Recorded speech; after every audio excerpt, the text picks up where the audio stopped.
So, I got bored. I started thinking about all the things that really matter to me. All the things I really love. Being behind a camera, being in the kitchen, being outside, in the water, on the ocean, in a kayak, fishing, and freediving. Suffice to say, it's way more than enough to get me up at 3:30 in the morning just to drive an hour and jump in freezing cold water. And it's not like I'm particularly good at it. But man, if it isn't my happy place. There's something about it that leaves me feeling whole, renewed, if not completely exhausted. In a world where getting food is as simple as DoorDash or Instacart, there's something borderline spiritual about foraging to fill the freezer. So yeah,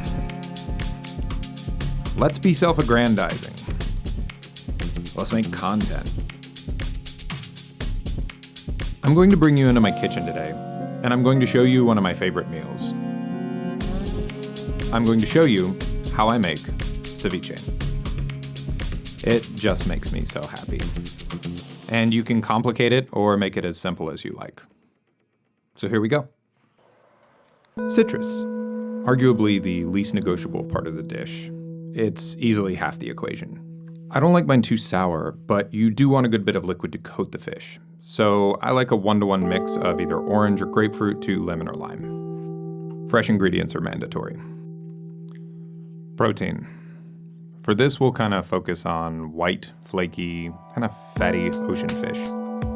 I'm in Southern California, and I catch a lot of Red Vermillion Rockfish, so that's going to be our focus today. Though you can go nuts on ingredients, lobster, scallop, shrimp, all fair game. While saltwater creatures aren't entirely devoid of bacteria and parasites, it's a way safer bet than freshwater. Also, for peace of mind, any fish you can buy has typically been flash frozen fresh, so it's way less likely to have any problems. Anything I eat raw that I catch personally has been in my deep freeze for a few weeks. If I'm going from frozen, I'll make a tepid saltwater bath to soak in for about 5 minutes. Then I'll wrap in a paper towel and let it finish thawing in the fridge. I tend to never really touch the fish with fresh water unless it's right before serving. It can kind of affect the texture and flavor. So what I'm doing here is just kind of going over the fish and cleaning it one last time, checking for bones, removing any bloodline. It's kind of this red, darker meat that just isn't very good for the texture or flavor. From there, I'm doing kind of a coarse chop, more or less like a poke bowl style presentation.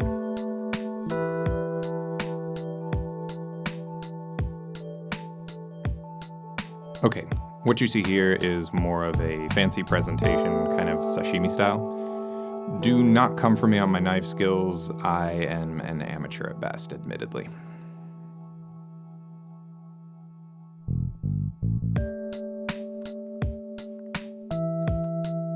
Ceviche originates in Peru, where it can be found as simple as lemon, salt, onion, and fish.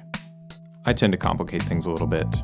Mango and tomato for sweetness against the sour, cucumber for freshness and texture, maybe radish, red onion for sharpness, peppers for heat, and cilantro makes a perfect garnish, unless you're one of those people. Ceviche basically means marinade. The acid denatures the proteins in the meat and gives them a similar texture and color to cooked fish. Just the same, it's technically raw. Recipes vary anywhere from 3 minutes to 3 days on marinating time. Personally, I'm kind of a rare steak, raw fish kind of guy, so I pretty much eat it as soon as I put the citrus on. It's as simple as your preference for texture. Okay, that's about it. What you see here is the more sashimi-style presentation, a little bit fancier. The way you put the dish together is probably your biggest opportunity for creativity. I grew up in a household where we kind of had the joke, destroy the evidence if it didn't look too great. I've always been really interested in cooking, but that's probably the one place I've really neglected. I would say that a good place to start in creating an aesthetically pleasing dish is kind of focusing on some basic design principles. The eye really loves symmetry and long curving lines. Concentrism is a really good place to look, like fanning out shapes. That's something you see a lot with sashimi and raw fish in general. Other than that, just a bright, colorful dish really can't go wrong. Then, of course, we have the more chopped up, kind of everything thrown in a bowl, meat, fruit, salad. You know what? We're not going to call it that. I'm not going to call it that. I can definitely do better. I'll do better. Anyway, this is more of a poke bowl style presentation. I hope you enjoyed this as much as I enjoyed making it. One of my key intended takeaways from the video is just sharing how approachable, easy, and wonderful this dish is to make. And of course, to eat. Especially when you consider it's just a bunch of chopped up raw ingredients. Oh, yeah, and here's some sweet B-roll of my dog hanging out, hoping she's gonna get some fish. Lastly, I just wanted to say this was a ton of fun to make. It gave me an opportunity to play with a lot of creative outlets I haven't seen in a really long time. All the music you hear in the background is completely original composition. I haven't given my camera this much use in a really long time, and I'd forgotten how much I love editing video. Half the fun of creating something like this is sharing it, so I really appreciate you watching. Feel free to ask me any questions, or just let me know what you think. You're also welcome to subscribe. I'll probably end up making more of these. Yeah, thanks again. Have a good one.